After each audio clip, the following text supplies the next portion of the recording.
Hello, my name is Dr. Neil Iyengar. I'm a medical oncologist at the Winship Cancer Institute of Emory University in Atlanta, Georgia. And I'm delighted today to be joined by two wonderful friends and colleagues for a great discussion on metastatic triple-negative breast cancer. We'll be particularly focusing on ADCs, or antibody drug conjugates, and how it has really revolutionized the treatment landscape in metastatic TNBC. But before we get started, I'd like to pass it to Dr. O'Shaughnessy and Dr. Garrido-Castro to introduce themselves, please. Dr. O'Shaughnessy. Thank you. Hi, I'm Joyce O'Shaughnessy, breast medical oncologist at Baylor University Medical Center, Texas Oncology, and the Sarah Cannon Research Institute in Dallas, Texas. Good to be here. Thank you. And I'm Ana Garrido-Castro. I'm a breast medical oncologist at Dana-Farber Cancer Institute in Boston, Massachusetts. Great to be with both of you. Great to be with you. Well, let's talk history for a minute, because historically, of course, triple-negative breast cancer has been a real challenge, especially in the metastatic setting. Joyce, could I ask you your thoughts about how we've gotten to where we are right now, the historic standard from chemotherapy to the introduction of immunotherapy, and actually the recall of some immunotherapies, and how this space is really ripe for innovation like ADCs? Right, absolutely. Historically, all we've had for treatment is chemotherapy in the first and second, third line metastatic breast cancer, but we use a lot of chemotherapy in the curative setting. We give the best things we have, to you try to cure patients, because most patients do not present with de novo metastatic disease. They present with, stage 2, 3 disease. So we give them the best things we have. And historically, the recurrence rate was at least 40, 50%, at least, maybe even higher if you presented with really big stage 3 disease. And then, because the patients had already had so much chemotherapy, survival would be very short in the metastatic setting, in the order of about a year from the time you get your first line metastatic therapy. And so we just didn't have any really non-cross resistant therapies. And then we had the introduction of the immune checkpoint inhibitors, which have moved the needle modestly with regard to progression-free survival, but more persuasively with regard to overall survival. However, you have to be PD-L1 positive. You have to have a cancer that's PD-L1 positive. About 40% of patients have that, and that has made a difference on survival. But it's a very heterogeneous disease. We don't really fully understand how to parse that out clinically, and really the biomarker we're going after right now is PD-L1. We don't have a lot of other ways to subtype this from a practical clinical standpoint. So it's hard to get durable responses. It will respond and then it'll progress. So because it's a very aggressive, heterogeneous clonal mix of cells. So it's a very, very tough clinical problem, actually. Yeah, I think that's really well said, and I want to pick up on something that you said, and that is that even historically, when we were only using chemotherapy, we still used our best agents up front, and that would be in the curative setting. Now, in the metastatic setting, we know that many of our patients don't make it to the second line. In fact, when we look at large registry data sets, we see that about half of patients don't make it to second line. Ana, is this consistent with your experience? Tell us a little bit about how you see the natural history of metastatic TNBC. Yeah, it's a great point. So some of these studies that you're alluding to are retrospective studies, real-world studies that are looking, for example, at electronic health record data, and do suggest really that about 50% of patients don't make it to that second-line setting. What's, I think, very striking about these is that in about 30% of cases, it's because patients do not survive, right, to second line. And so if you actually interrogate some of the real-world academic databases, not just looking at community practices, what we do see is that about 25 to 30% of patients, unfortunately, are no longer alive at 6 months from their diagnosis of metastatic TNBC. And that really underscores the need to develop better therapies up front that are able to prolong progression-free survival. And of course, we also want to look at the impact on overall survival and quality of life. But importantly, yes, in that first 6 months, it is very striking to see those overall survival rates. Absolutely. And I think what is additionally striking to me is certainly your point about patients who are not alive to see second-line therapy. But I think we also experience those patients who don't want to go on to receive second-line therapy, largely because historically our treatments were pretty tough to tolerate, especially if we're hammering folks with chemotherapy after chemotherapy.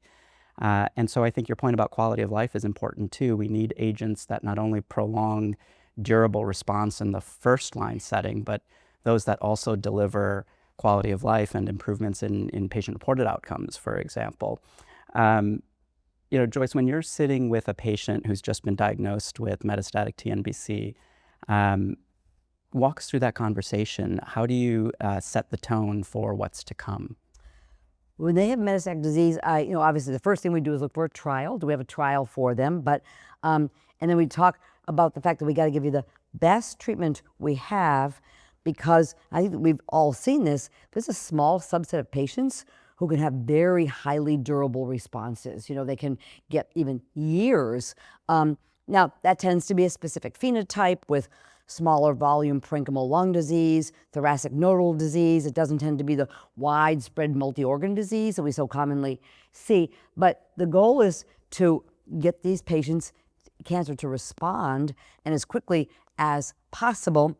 And we got to keep an eye on the brain as well. So we just have to give them the very best therapy we have. I will generally biopsy the metastatic disease to look for PD-L1 expression. In the absence of being able to do that, we'll go back to the primary and look for the PD-L1 to see if they need an immune checkpoint inhibitor. But basically, I say this is our best chance right now. We have got to give you the best thing we've got to get you in the most durable response, basically. That makes a lot of sense. Okay, so now fast forward. We've seen a lot of innovation in this space now. We still need more innovation, but fortunately we've had some advances. And if we now think about, let's say, the antibody drug conjugates, and really it was the original ASCENT trial in the second-line space and beyond, where we saw Sacituzumab Govitecan enter the TNBC treatment paradigm. Ana, how has that changed your treatment approach, or how did that change your treatment approach and patient experience? Yeah. So with the ASCENT clinical trial data, we really saw a shift, right, in the pre-treated setting with these antibody drug conjugate type therapies that are able to deliver cytotoxic chemotherapy at higher doses in a more targeted manner and significantly improving outcomes, not just progression-free, but also overall survival in the pre-treated metastatic TNBC setting. And so with SG, also we've seen data for trastuzumab Deruxtecan from an exploratory analysis in the about 40% of patients who have HER2 low triple-negative breast cancer, really change in how we think about delivery of therapies for patients in the pre-treated metastatic setting. And I think particularly with the data both for PFS and OS from ASCENT, a shift in how we think about cytotoxic therapies in second line and beyond. And so here for the patient who has progressed on first line therapy, whether that be standard chemotherapy or chemo plus immunotherapy for those patients with PD-L1 positive tumors, now the standard has been to think about Sacituzumab Govitecan in that setting. Absolutely. I resonate with your point that I think ASCENT really was practice changing in terms of now making Sacituzumab the standard of care in the second line setting. But back to your point, Joyce, about using our best treatments up front, of course, the space has evolved again, and we now have multiple trials in the first line setting. But let me start with a general question. We're all involved in designing and executing clinical trials. How do you design a first line trial when you already have an approved therapy, when you want to test a therapy that you already have approved in a subsequent line of therapy? That's a bit of a challenge, isn't it? It is, and particularly when it impacts survival. Yes. And that was the ASCENT-04 trial was very, or the ASCENT trial was very mind-opening because the chemotherapy later line was extremely poor. It had very, very low, like the PFS was like 1.5 months and the OS was 6 months. And so the survival went from 6 months to a year with SG. So that was really, really huge. It really spoke to the non-cross resistance of SG and also, as you said, to the better drug delivery as well. So now you're bringing that agent, for example, which is already approved in the later line setting, into the first line setting. I think people are very happy to use it in the first line setting because they want the biggest, effectiveness they possibly can. But that patients randomized to the control arm, which will be standard chemotherapy if they're PD-L1 negative, and they won't be getting any pembrolizumab, they'll get standard chemotherapy.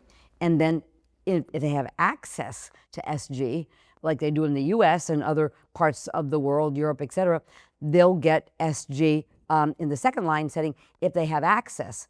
Of course, the problem is not everybody has access. And so that's a dilemma. That's a real dilemma for people that are designing the trial. Is there an ethical obligation or at least a strong reason to consider making that available to patients in the second line setting? And it's something we haven't done a lot of as a community, but I think it's a very, very good precedent that we had, in the ASCENT-03 and 04 trials, that patients who were randomized to standard chemotherapy were given the opportunity to get the SG. And I think it's, completely the right thing to do because of the survival advantage. But, it does have implications for interpretation of survival, for example. I think the points that you made are so important. And, I just want to take a minute to summarize it because this is so impactful in terms of how we interpret all of the new data coming out, right? So we've been talking about, the poor outcomes, particularly in the second line setting and beyond. And we've talked about how oftentimes patients don't make it to second line setting. So clearly there's a clinical urgency for better treatments in the upfront setting. However, we're in a space now where we have a treatment like Sacituzumab Govitecan with a proven overall survival benefit in the second line setting and beyond. And now we're trying to think about a trial in the first line setting to show efficacy of the drug when we move it, Sacituzumab, up to the first line. So Joyce, I think your point about crossover is really important, that ethically patients in the control arm should be offered a drug, Sacituzumab Govitecan, with proven OS benefit once they come off the trial and go into the second line setting. But Ana, what scientifically should we consider when interpreting a trial that has crossover built in? How do we interpret the efficacy data from ASCENT-03 and 04 where the control arm patients went on to receive the study drug in the second line? Yeah.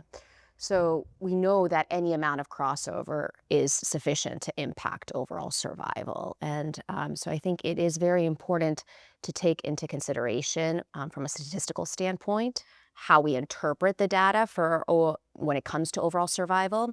When there is crossover in the clinical trial, it's important to understand also what are the differences in the patient population that crosses over versus those who do not. It's important to have robust statistical methods to take that into account. Are there other endpoints that we could be utilizing to understand the impact of giving the drug earlier versus later on? So endpoints such as PFS2, but also can we conduct robust statistical analyses to help adjust for that impact of crossover? So whether that's using inverse probability censoring methods or others to try to understand what is the impact of those later lines, I think is important. And it's not just only for the trials that incorporate crossover, but now with these drugs available in certain parts of the world, we're also seeing crossover as part of standard of therapy. And so as we have these drugs available in later lines, it's very important that we be able to, from a pre-specified analysis standpoint, incorporate these into our clinical trial designs to better understand the impact of sequencing and crossover. That makes a lot of sense. And so just to push you a little further on that, do you even look at the overall survival endpoint if a trial has crossover built into you? What's the value of OS in a setting where crossover is built into the trial? So from, for example, studies like TROPION-Breast02 that have looked at Dato-DXd in the first line setting, there were about 30% of patients in the control of those who were in the control arm and received subsequent therapy who received an ADC in the second line setting. And despite that, we do see an improvement in overall survival in TB02. So I think it still is important to understand what are the overall survival results. but at a higher crossover rate, such as what we're seeing in ASCENT-03 or in ASCENT-04, the difference, right, in overall survival may be impacted because of that. So I do think it is still important to understand the impact long term, but I think we have to be very cautious in how we interpret the results, considering the percentage of patients who are receiving that subsequent ADC therapy that has a known overall survival advantage later on. Yeah, if you want to look at the survival impact on one arm of the trial, you don't want the other people getting it. You know, Right. you want to isolate the survival contribution of the new agent. But when both arms ultimately get it, how do you look at survival? You really can't. If it's a small percent, like 30% who ultimately get it because it's not built into the design, you can do a sensitivity analysis. Those who got it, you know, subsequently those who didn't, but it was built into the statistical design. The vast majority got it, so that you don't have enough patients to do a really good sensitivity analysis. So survival, just the survival of the upfront SG patients is entirely interpretable compared to other options that we have, but the difference between the two arms becomes uninterpretable. I mean, because you get this drug that impacts survival either first line or you get it late second, and so it's hard to say that you would expect a huge difference in survival from the first line use of it. Although, as you know, Ana said, longer follow-up might show us some you know, hint of that, et cetera. But you lose your ability to really say, isolate the contribution of this drug on survival. You lose that opportunity. Absolutely, yes. I think yeah, both of your points are really important to keep in mind, especially if you know, the message to a busy clinician trying to interpret all this data coming out. I think oftentimes it's been beaten into us, overall survival is the gold standard, which it is. But when we're in a rapidly evolving landscape like this and you have confounders, I think we have to be more nuanced in our analysis, and that's what I'm hearing from both of you. It's because it's new too. I mean, you know, it was like, oh, that's one of the trials where there was built-in crossover, but we don't have a list of 10 of those. We're not so used to it. You know what I mean? That's a good point. It's gonna, over time, we're gonna be like, okay, did this have crossover or not? You know what I mean? Okay, but we don't have that yet. So it was like the first one to do it and have that auto, you know, built into the protocol because it has an impact in survival. Right. I do think as we think about new clinical trials in this space and moving agents into the first line setting, it will be key that we think about this when we're doing clinical trial designs and the impact on how we interpret the data, and also what is the regulatory impact as well when it comes to thinking about the primary endpoints, what will lead to the approval of a drug in a certain setting. I think this is really important. But also specifically to triple-negative breast cancer, where we do see those high attrition rates. And we know that the median PFS with standard chemotherapy is about 6 months. And if 25 to 30% of patients are no longer alive at that time point, that really stresses the importance of the fact that a drug that is able to significantly prolong progression-free survival with an acceptable toxicity profile should be sufficient to change the standard of care in the first-line setting. And of course, we would love to see also that impact on overall survival, but with the nuances of clinical trial design, you know, in the first-line setting, not all clinical trials may see that improvement in overall survival because of the impact of subsequent lines of therapy. So really stressing how clinical trial design and primary endpoints are thinking about that is key. Absolutely.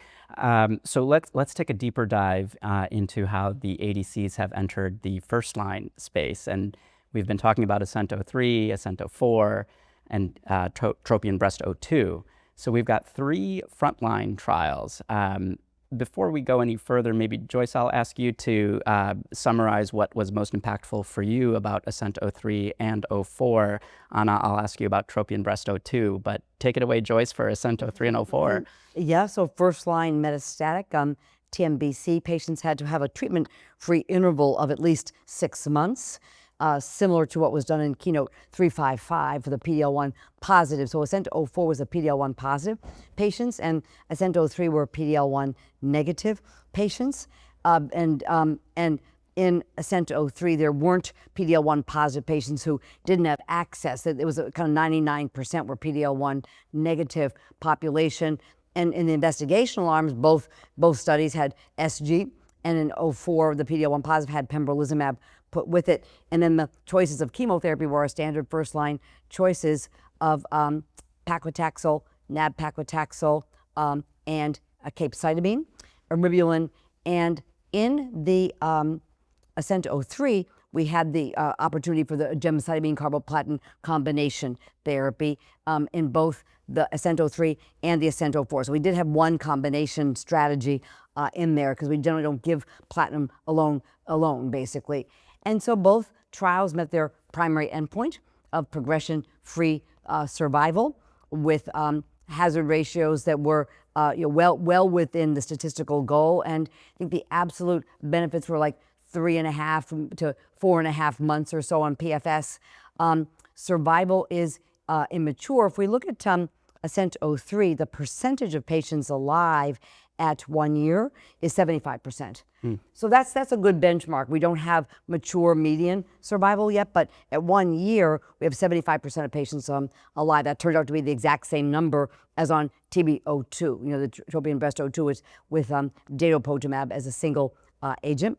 And in these trials, neither trial had survival because 82% of patients who were able to cross over and get a second-line therapy did receive SG. Second line was offered free as part of the trial. So, that's good. 82% of the patients received it because that's what their physicians thought was the best choice for them.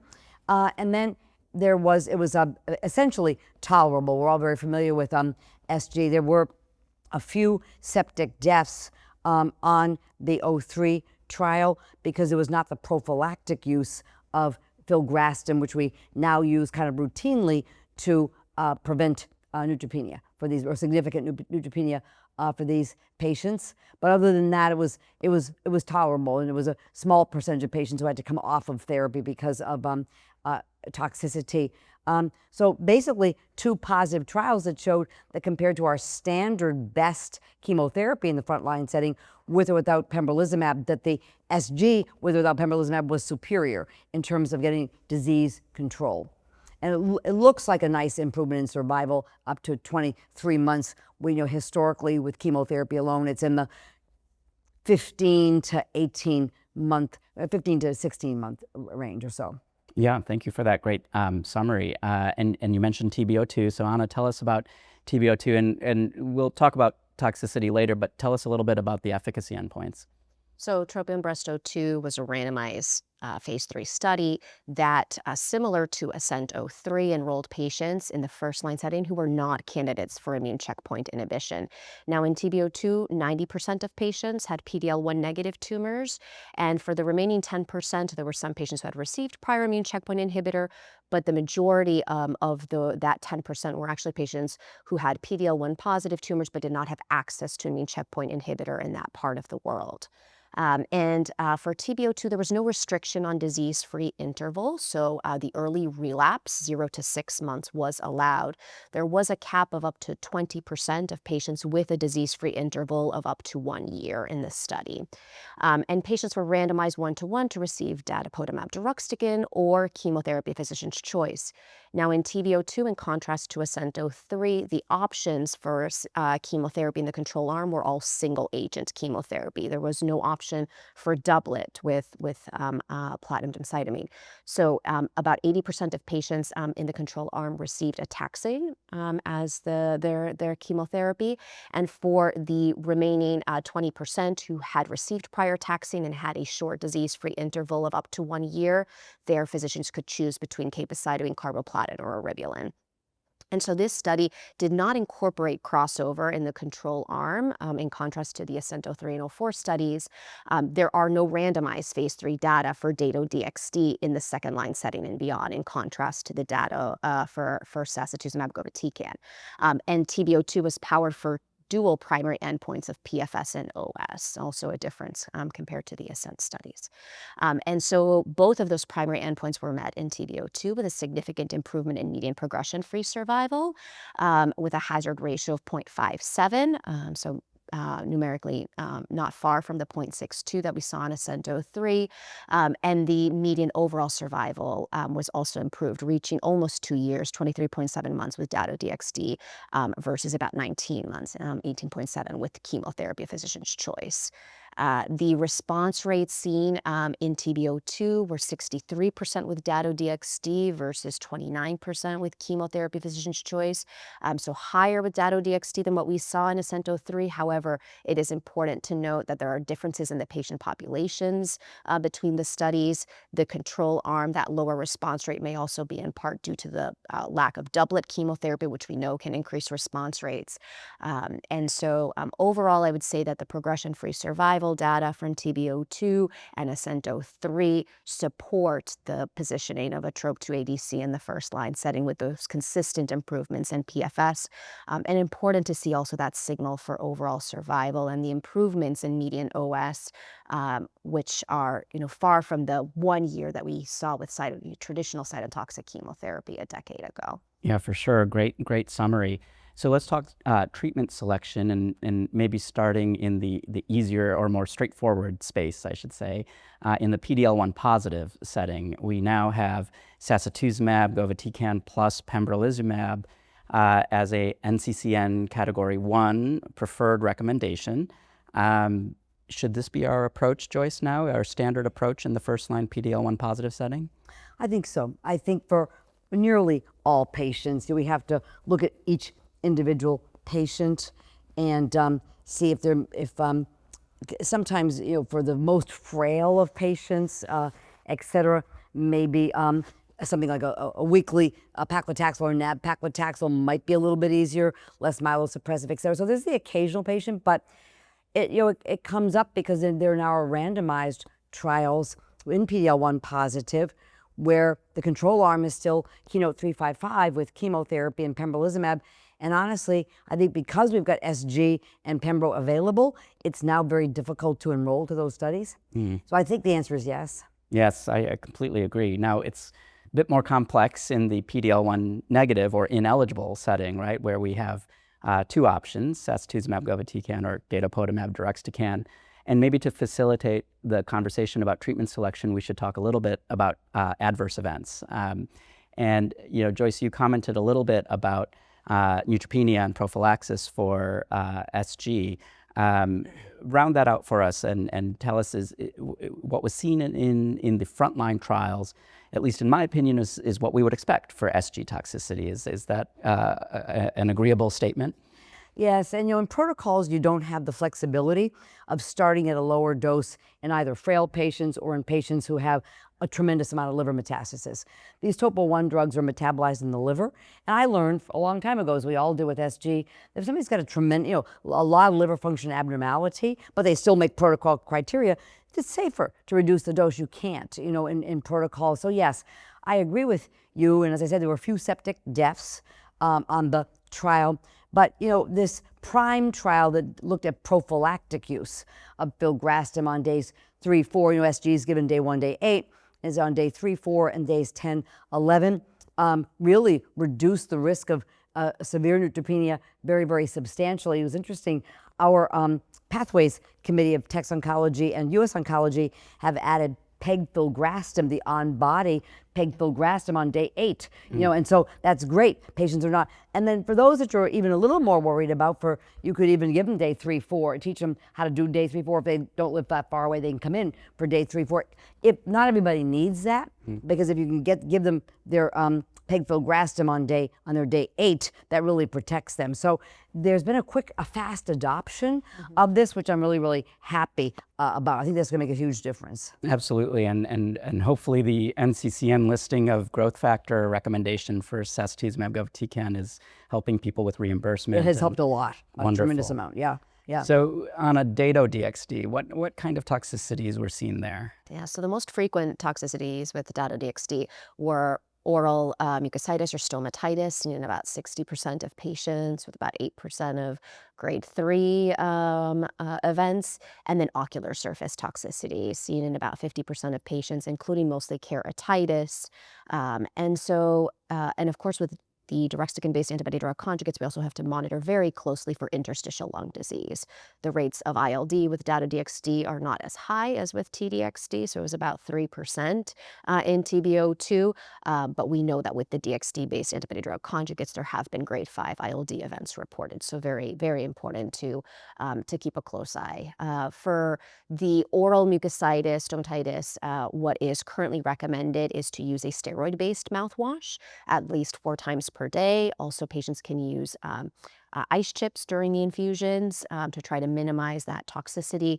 And then for the ocular surface toxicity, what is recommended is to avoid use of contact lenses during therapy and to use eye drops also 4 times per day to try to mitigate toxicity.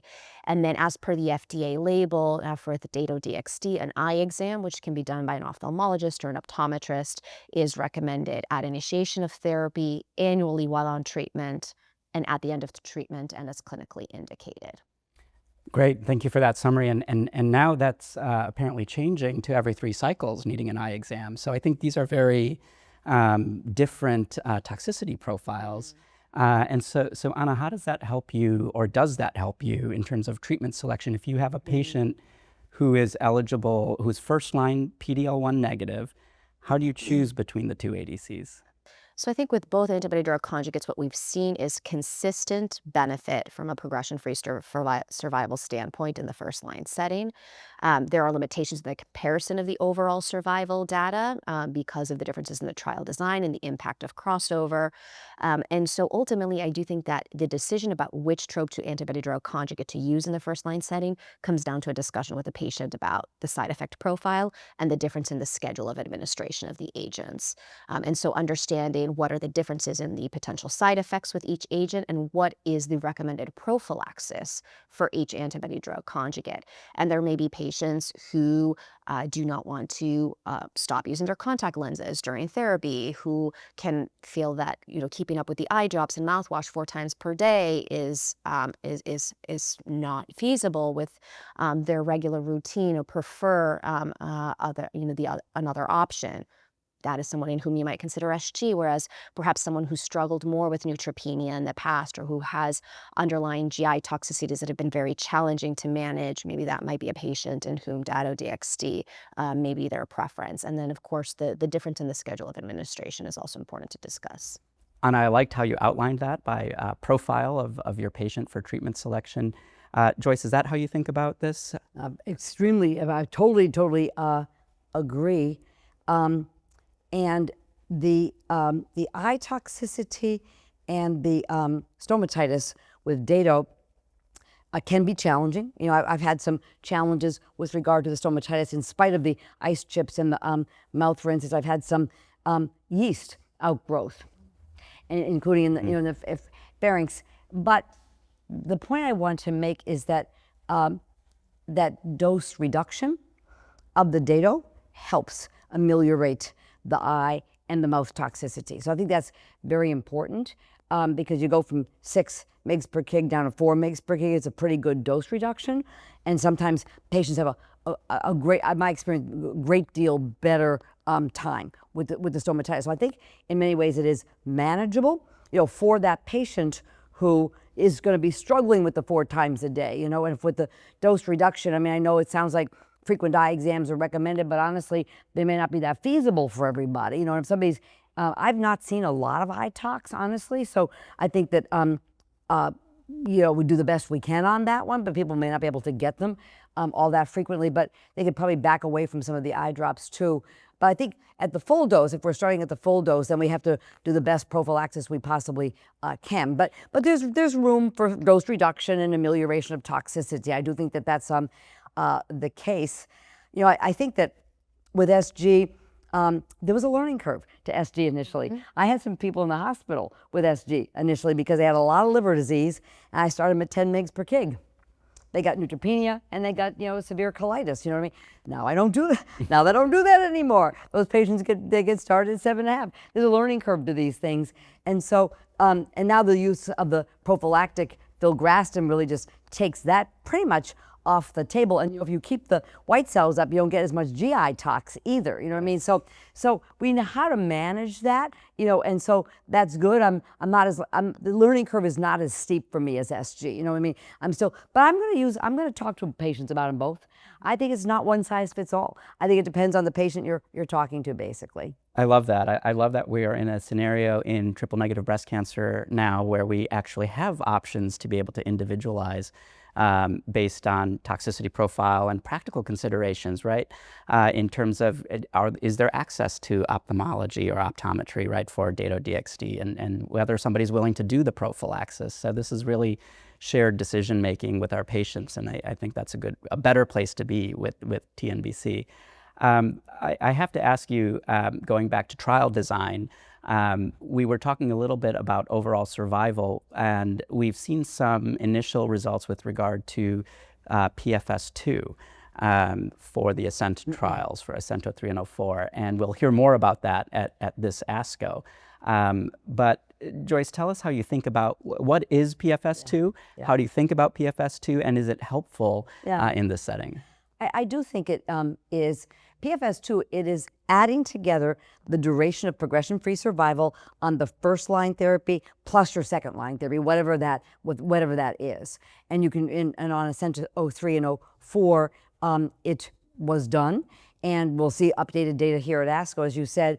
And so the question is, would the PFS2 be the same if you got Sacituzumab first line and then you got a taxane second line versus the other way around? Taxane first line, and then you get your SG. Maybe the PFS2, adding them together, is the same, so it doesn't really matter. But that's not the case.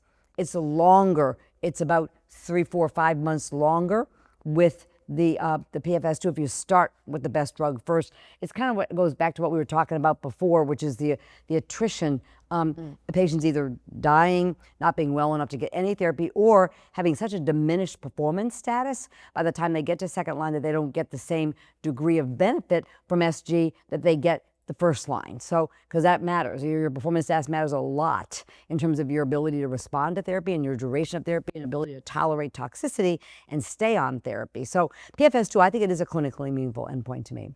That's very helpful. Ana, what are your thoughts about PFS2? Do you look at that? So I fully agree with everything that Joyce just said. I think that many of these analyses are done as an exploratory analysis or as a secondary endpoint as part of the study. And with antibody drug conjugates and other therapies that may have overall survival advantage in later lines, and it being crucial to understand the impact also of sequencing of therapies, it would be nice as we think about the next generation of therapies in the first line setting and clinical trial design to power studies to be able to significantly demonstrate benefits also in PFS2 as we think about the right endpoints, right, to study these new therapies as we try to move them into earlier lines. Absolutely. Well, very, very exciting to see this progress in TNBC, especially in the upfront setting. I think we've covered quite a lot, and I think that having individualized choices for our patients now in TNBC is a major advance. I want to thank Drs. Garrido-Castro and O'Shaughnessy for joining me in this great conversation, and we look forward to more data coming out to help our patients with metastatic TNBC. Thank you.